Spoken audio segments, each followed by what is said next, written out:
Hello friends. तो आज हम एक नया टॉपिक शुरू करने जा रहे हैं, दैट इज सिंपल इंटरेस्ट, साधारण ब्याज। और इस टॉपिक में आज हम डायरेक्टली क्वेश्चंस करेंगे क्योंकि ज़्यादा कुछ समझाने के लिए है नहीं।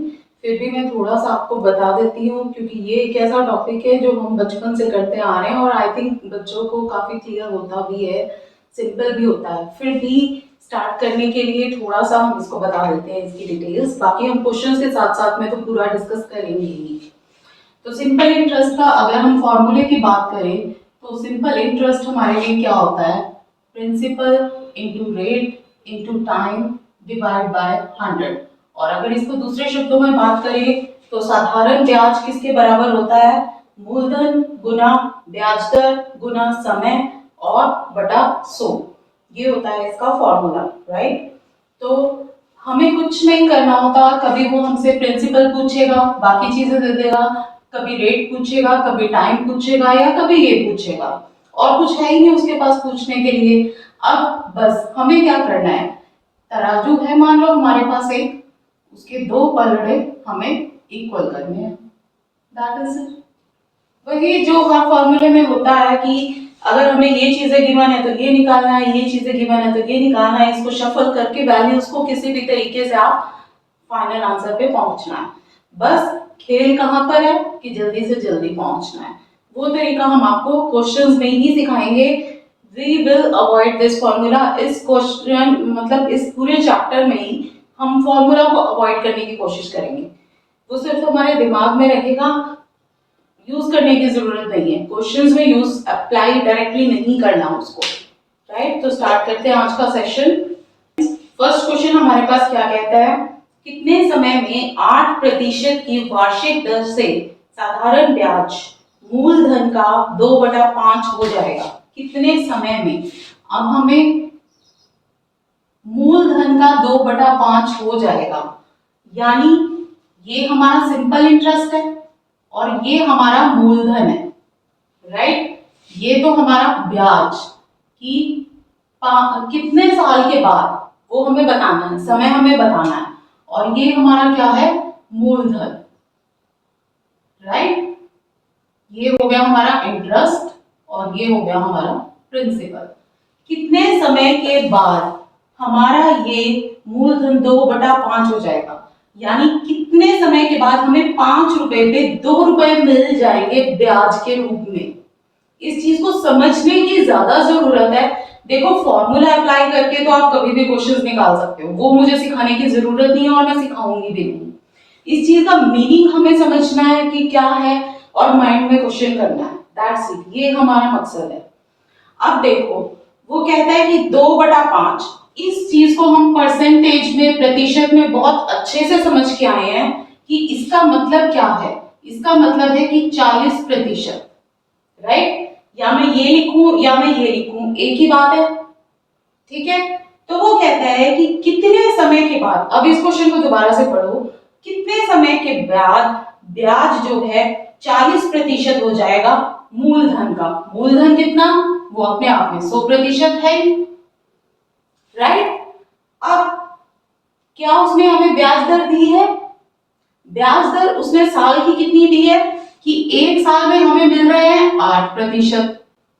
तो ऑब्वियस सी बात है 40% हमें कितने साल में मिल जाएंगे, 5 साल में मिल जाएंगे। सिंपल।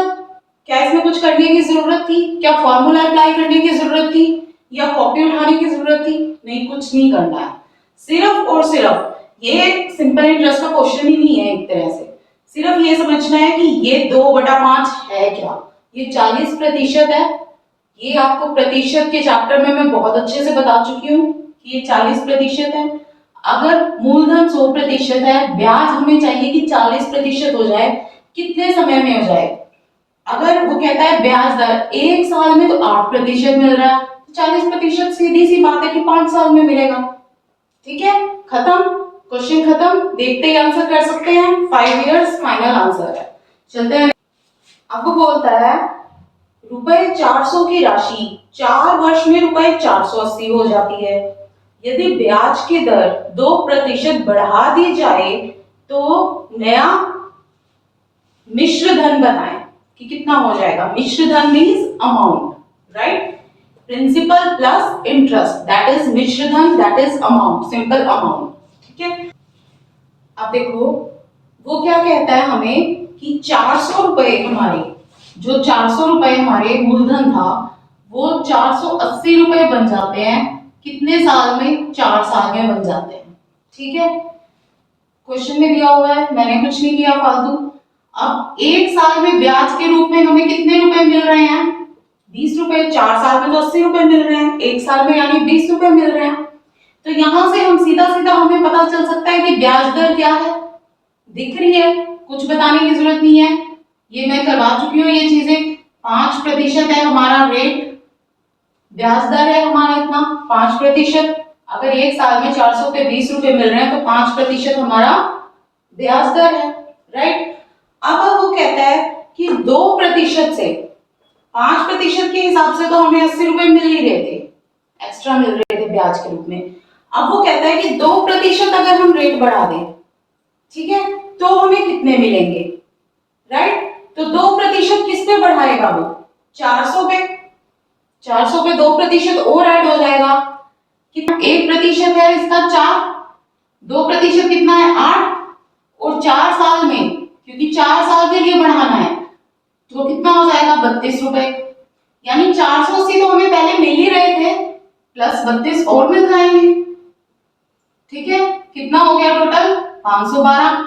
यानी अब हमें ब्याज के रूप में अगर हम 2% से ब्याज बढ़ा देंगे तो हमें कितने रुपए मिलेंगे? 512 मिश्र धन के रूप में, राइट। कुछ नहीं, मेन बात क्या थी कि यहाँ पे जो ये 5% रेट निकाला है ना हमने, अब यूं नहीं है कि आप 5% प्लस 2% करोगे फिर 7% के हिसाब से इसको निकालोगे कि इस पर 7% कितना आया वो इतना आएगा, नहीं, कैलकुलेशंस बढ़ जाएगी, नहीं करना। 5% का तो उसने हमें सब कुछ दिया ही हुआ है ना, सारी चीजें दी हुई हैं, तो सिर्फ जो 2% एक्स्ट्रा रेट निकाला है, एक्स्ट्रा दर से हमने उसको पैसा दिया है, सिर्फ वो निकालो ना यहाँ पर कि 2% एक्स्ट्रा लगाएंगे तो कितने पैसे और देने पड़ेंगे? 32 रुपए। तो ऐड कर दो इसमें, टोटल कितने हो गए? 512। अगर वो पूछता कितने एक्स्ट्रा देने पड़ेंगे तो सीधा सीधा आंसर 32 आ जाता। ठीक है, मेन बात क्या थी इस क्वेश्चन में, ये देखो बिल्कुल बेसिक चीजें चल रही हैं, यहां से आपने बेस बनाना है इंटरेस्ट के चैप्टर का, बहुत अच्छे से क्लियर करनी है ये चीजें, ठीक है। अदरवाइज ये क्वेश्चन बहुत बेसिक लेवल के हैं, राइट, लेकिन पॉइंट्स हैं समझने वाले, अगर यहां नहीं समझोगे तो फिर आगे दिक्कत आती है। इसलिए बार बार बता रही हूँ कि 7% के हिसाब से हमें क्वेश्चन में कुछ नहीं निकालना है, सिर्फ जो एक्स्ट्रा अमाउंट हमने 2% बढ़ाई है वो यहाँ पे अप्लाई करो और आंसर का जो भी पार्ट उसने हमें पूछा है वो आप टिक कर सकते हो, राइट। अब देखो इस क्वेश्चन में वो क्या कहते हैं कि simple interest on a certain sum of a certain annual rate of interest is 16/25 of the sum, right. यानी इसको इसी तरह से 16/25 को 16/25 में ही समझो कि ये क्या है। यहाँ पर अगर हम मान लें कि 25 रुपए हमारा मूलधन है तो ब्याज के रूप में हमें कितना मिल रहा है? 16 रुपए, right. If the number representing rate, person and time in years be equal, यानी अगर ब्याज दर और समय नंबर के रूप में सेम है, यानी वो 4 है तो वो भी 4 है, वो 2 है तो वो भी 2 है, नंबर के रूप में वो सेम है, then the rate of interest is, तो हमारा ब्याज दर क्या है, रेट ऑफ इंटरेस्ट क्या है, ठीक है। अब उसने हमें दिया 16/25, ये वैल्यू दी। 25 रुपए पे अगर हमें 16 रुपए मिल रहे हैं ब्याज दर के, ब्याज मिल रहा है 25 रुपए पे, अगर हमें 16 रुपए ब्याज मिल रहा है तो 100 रुपए पे कितने मिलेंगे? कितने मिलेंगे? क्या ये निकालना मुश्किल था? नहीं, ऊपर नीचे दोनों जगह 4 से गुना कर दिया, ठीक है।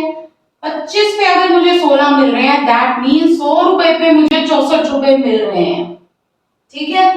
बस यही आंसर है, यही यही तो है। अब देखो उसने कहा था कि एक यहाँ पर एक स्क्वायर नंबर आना चाहिए, यहाँ पर एक स्क्वायर नंबर आएगा तभी तो ब्याज दर और समय सेम होगा। ये स्क्वायर नंबर कैसे है? 8 × 8 / 100, यानी समय और ब्याज दर दोनों जो भी पूछा है उसने, रेट ऑफ इंटरेस्ट पूछा है, तो वो हमारा क्या हो गया 8%। बस ये है, कुछ नहीं करना है इस क्वेश्चन में, कोई कैलकुलेशन नहीं करनी, कोई लिखना नहीं है, कोई पेन नहीं उठाना, कुछ भी नहीं करना है, सिर्फ समझना है कि ये 16/25 है क्या। ठीक है ना।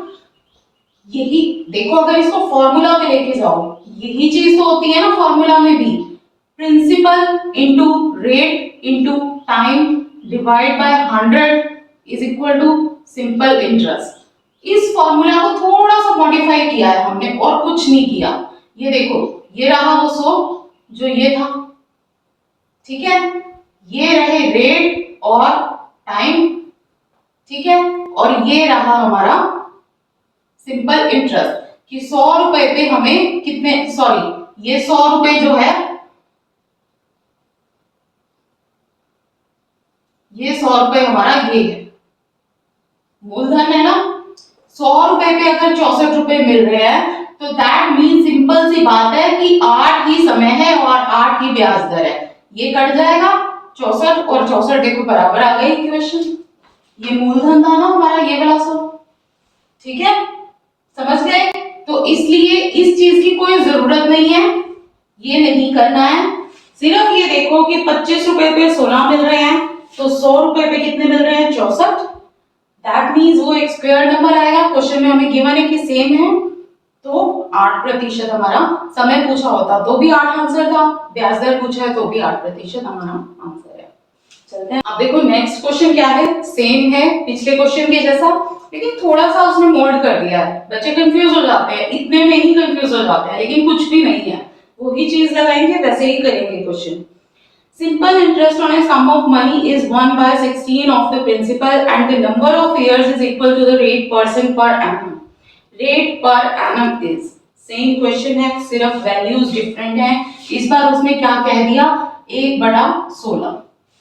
ठीक है, हमें क्या करना है, हमें क्या करना है कि 100 रुपए के हिसाब से निकाल लें हम, 100 रुपए के हिसाब से निकाल लेते हैं हम कि अगर 100 रुपए हमारा मूलधन है तो ब्याज हमें कितना मिल रहा है, ये निकाल लेते हैं। 100 पे क्यों निकाल रहे हैं, क्योंकि एक 100 हमारे पास ऑलरेडी फॉर्मूले में नीचे होता है, वो तो कट ही जाता है, देखा ना हमने लास्ट में, कट ही जाता है, और जो वैल्यूज बचती हैं वहां से हम अपना आराम से एक स्क्वायर नंबर हमें मिल जाता है और हम आंसर निकाल लेते हैं।